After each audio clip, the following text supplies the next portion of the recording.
Welcome to the Sum of Everything podcast, where we discuss a little bit of a lot of topics, ranging from spirituality to finance and everything in between. I'm your host, Aishwarya, a serial hobbyist with an unquenchable thirst for learning, especially through new experiences. In this podcast, we will scratch every itch of curiosity, explore various perspectives, step out of our comfort zone, and experience some of everything. Because after all, we are just that, a sum of all our experiences. So, let's dive right in. Hello, everyone, and welcome to another episode of the Sum of Everything podcast. I am so overwhelmed by the support that I have received for the last two episodes, and I am extremely grateful to everyone who has heard it and is going to continue to listen to my future episodes, including this one. I am truly, truly grateful for the support and the encouragement that I have received, and extremely appreciative of the feedback that I have received from so many different people. Thank you, everyone who has listened and taken the time out to even give me feedback. It's been extremely heartwarming, and I'm just grateful. So, for those of you who heard the first episode, know that I recently celebrated a milestone birthday. It was extremely special, and I spent it with some very special people. I went on a weekend trip, something that I had been looking forward to for a very, very long time, with some of the people who are dearest to me, my lovely cousins. And during this trip, I had the opportunity to spend some quality time with these amazing people, but also I got the opportunity to spend some time alone in quiet reflection. And, well, just as people are wont to do during milestone celebration, as I turned 30, I also got the time to think back on some of my achievements, my failures, and just in general how I've spent my life and, well, how I've evolved as a person. Something that really helped me in this time of reflection was something that I had taken on this trip with me, a letter that I had treasured for the larger part of 13 years. And today, in this episode, I'd like to tell you the story about that letter. So, on a random Wednesday afternoon in 2011, almost 13 years to the date nearly, three of my friends and I were sitting in class doing what most 17-year-olds do when they're bored in class, which was talking and daydreaming.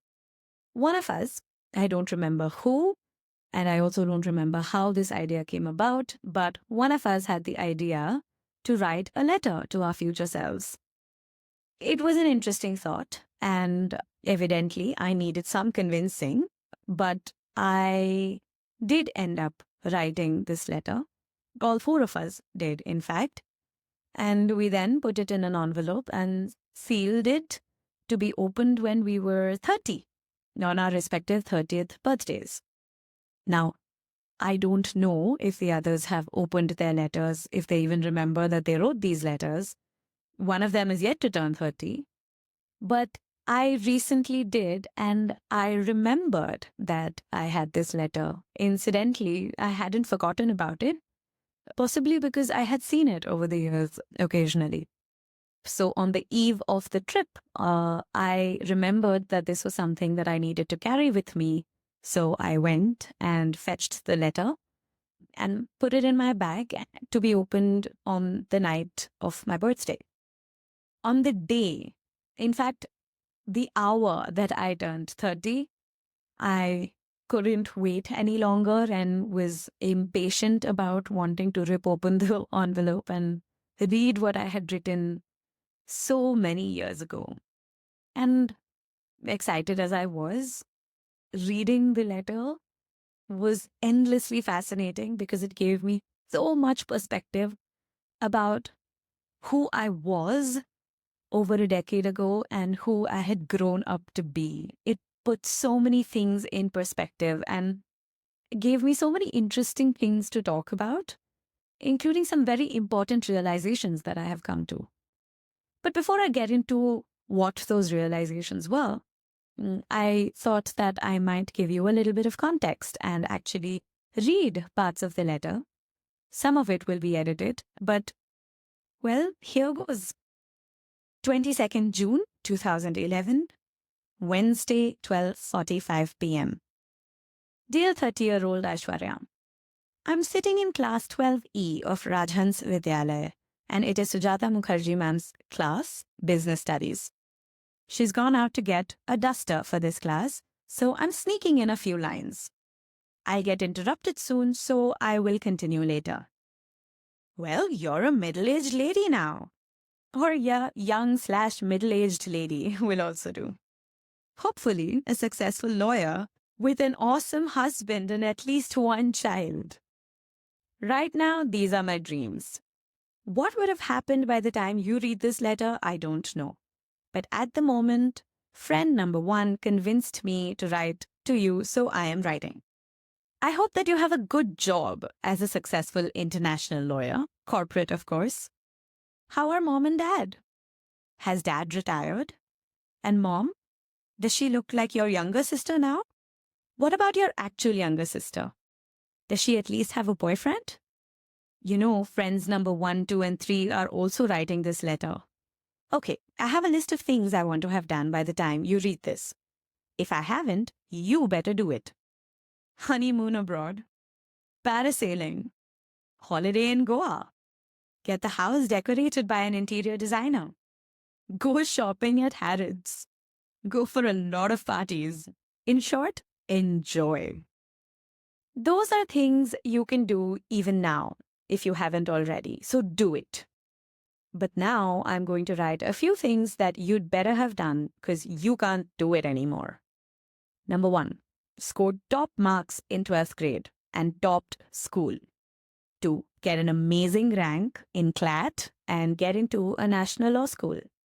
3, score amazingly in the national law school and also get an amazing placement. 4, complete an international law course at a top college. I don't know which one yet. And lastly, attend friend number one's wedding, of course. So, you had better have done all of these things already because you can't do them anymore. I sincerely hope you have done all of this because I want you to be shedding happy tears at your achievements now. Another thing you have to make sure is that you are still in contact with your friends. So if you're not, pick up the phone right now. No, don't procrastinate. You know that time lost is lost forever. I know you're wishing you could be me right now, but believe me, I wish I was you too. But not all that much. I still want to enjoy my last year as a quote-unquote child. I know you miss me. I understand. But trust me, things will be fine no matter what. Now, I hope you had a good laugh and maybe even shed some tears. But it's time for me to sign off. Can't wait to see how you turn out. Love, 17-year-old Aishwarya. P.S. I finished this letter at 9:05 p.m. It's taken me this long after so many breaks, but I've finally done it. Mwah! Well, that was the letter that 17-year-old me wrote to the current me. That was definitely a blast from the past. And I may or may not have shed happy tears, but I definitely laughed quite a bit because, I mean, it was cute. It's so cute. And I'm so glad I had this letter that I could look back on and actually revisit the dreams that I had as a teenager. 3 things emerged from my reading of this letter. The first is something that I've thought about a lot.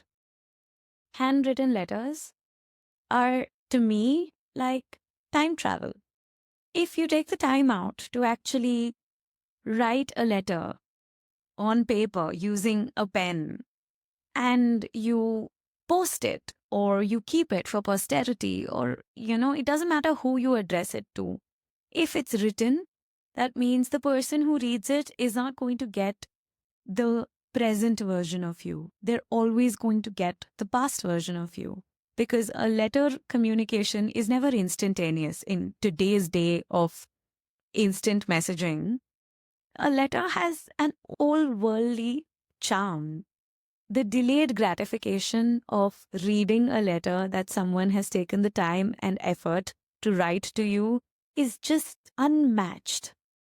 And it's like taking a sneak peek into the past. And that past could be something as recent as 2 days ago. I think with overnight couriers these days, that's all it takes. It takes one day to get a letter delivered from one city to the other. But it is an inexplicable joy to have a tangible record of something someone has written to you because it is evidence of effort that someone has put in. It's evidence of care, of affection. And that I think is one of the most beautiful things. I also think, and despite being a millennial, I am rather old timey like that what you can convey with the written word cannot be conveyed with the typed word. That's just me. You're welcome to disagree. But yeah, so letters are like time travel. And that's exactly what this experience gave me. It gave me the opportunity to relive a few moments of a random day in June 2011 and what I was going through at that time. It gave me a look into me. And we often forget that the person that we lose sight of the most is ourselves. So it was a beautiful gift that 17-year-old me gave to the current me.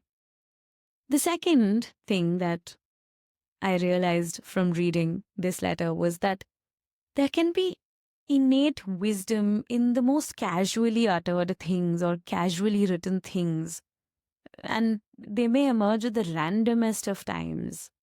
For instance, what really stood out to me was that a 17-year-old was telling a 30-year-old that time lost is lost forever. So ensure that you're still in touch with your friends. It also showed me that my priorities in certain aspects of life have not changed. I do consider my friends to be some of the most important people in my life. I still am in touch with most of the people. I have actually taken names in the letter that I have not mentioned, but I am still in touch with most of the people whose names I've written down. Some have naturally fallen away from my life just because we grew apart. But apart from that, I do make an effort to still keep in touch with all of these people. I clearly care a lot about my family. I am a very family-oriented person, and that is evident as well. I really care about my career. I clearly had very high ambitions. Well, some parts of my childhood teenage dreams are yet to come to fruition. I am not married, for instance, let alone having a child. Clearly, some of my priorities changed. But evidently, I still hold the same values as I did as a 17-year-old. And that, to me, is remarkable because I not at all the same person I was at 17. I am a very different person than the Aishwarya that existed in 2020, let alone 2011. And reading this letter served as proof to me that no matter how much time passes, certain core values remain the same. You can still access parts of you that you thought you had forgotten. And that is a priceless gift that no one else can give you. And finally, a very important realization that I had upon reading this letter is the fact that writing is a very powerful form of manifestation. And I say this because, interestingly, everything that I had said in those 5 points that I wanted to have accomplished by the time I read the letter, I managed to do. I managed to get the top marks in 12th grade and managed to top school. I did get an amazing rank in the common law aptitude tests, which were the entrance exams for the national law schools, and got into law school, a national law school. I did well in the national law school and got a really amazing placement. And I did attend That friend's wedding, I was there at her all-important time. I did, of course, skip the international law course because my priorities changed, like I said, over time. But apart from that, everything I wrote down, I did. Even the things that I wanted to do that were not time bound. For instance, I have gone parasailing. I did go to Goa on a retreat. I have been to a lot of parties. I've enjoyed myself thoroughly. Although shopping at Harrods still remains an unchecked part of my bucket list.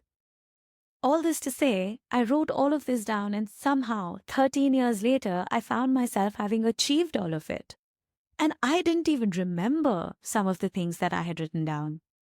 It happened because I had put it out there in the universe. I had made my wish tangible. I wanted it enough to write it down, and I manifested it. Reading this letter came at a time in my life where I was losing faith in the law of attraction and manifestation. It reminded me that writing, journaling is one of the best ways to bring what you wish into your 3D reality. So at this time, I'd like to urge all of you, every one of you that's listening, to write something to your future self. For instance, write something to the version on 31st of December 2024. A letter like this does so many things. It gives you a real tangible document to show you how much you have changed over the course of that period between writing the letter and reading it.